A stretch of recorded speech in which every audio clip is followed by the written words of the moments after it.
মিয়াক লৈ যি মন্তব্য কৰিছে মাননীয় মুখ্যমন্ত্ৰীয়ে, এতিয়া মাননীয় মুখ্যমন্ত্ৰীক নোবেল বঁটা দিব লাগে।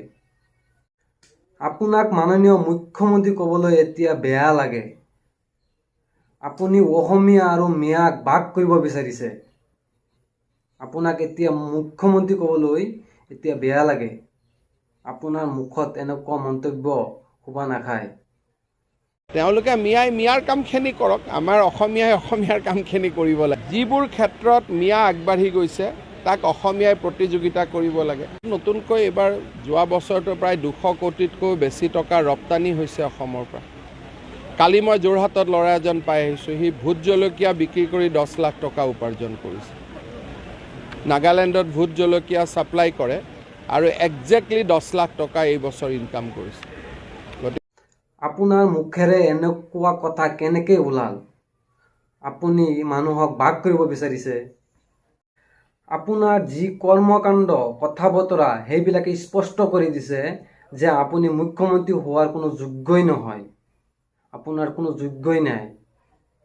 আপোনাৰ অন্তৰখনত ঘৃণাৰ বাহিৰে একো নাই।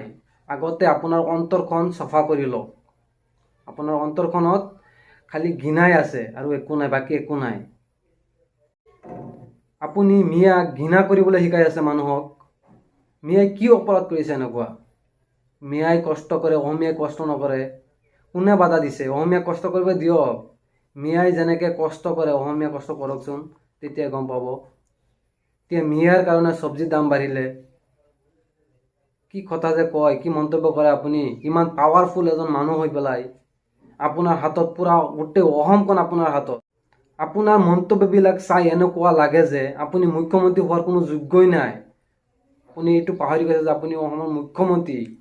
আপুনি এইটো পাহৰি পেলাই আপুনি এনেকুৱা মন্তব্য কৰি আছে। আপুনি আছিল এটা সময়ত, সেই সময়ত আমিও আপোনাক ভাল পাইছিলোঁ। সকলোৱে আপোনাক ভাল পাইছিলে সেই সময়ত। আৰু এতিয়া আপোনাক কোনেও ভাল নাপায়।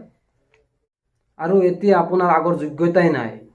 আপোনাৰ আগৰ যি যোগ্যতা আছিল সেই যোগ্যতা যদি এতিয়া থাকিলেহেঁতেন, এতিয়া আপোনাক সকলোৱে ভাল পালেহেঁতেন। আগত যি যোগ্যতা আছিল সেই যোগ্যতা এতিয়া আপোনাৰ নাই আৰু।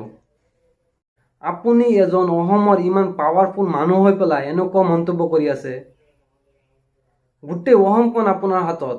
আপুনি এজন ইমান পাৱাৰফুল মানুহ, গোটেই অসমখন আপোনাৰ হাতত আছে, তেতিয়া আপুনি এনেকুৱা মন্তব্য কৰি আছে।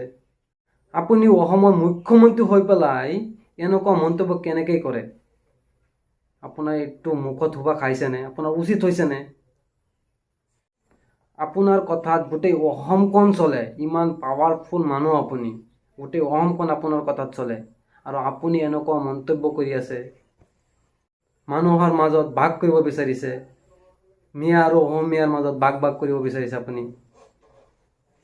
দেশৰ সকলো মানুহে মুখ্যমন্ত্ৰীৰ কাৰণে হাত চাপৰি দিয়ক। মুখ্যমন্ত্ৰীয়ে যি মন্তব্য কৰিছে সেই মন্তব্যৰ কাৰণে আপোনালোকে হাত চাপৰি দিয়ক।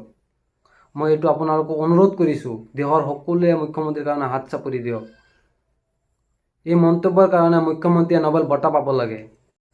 আমি নিজকে অসমীয়া জাতি হিচাপে মানুহ ভাবোঁ, আৰু আপোনাৰ নিচিনা অন্তৰত ঘৃণা থকা মানুহে মন্তব্য কৰি আমাক অসমীয়া জাতিৰ পৰা বিচ্ছিন্ন কৰিব নোৱাৰে। আপুনি যিমানেই মন্তব্য কৰক, আমাক অসমীয়া জাতিৰ পৰা বিচ্ছিন্ন কৰিব নোৱাৰিব।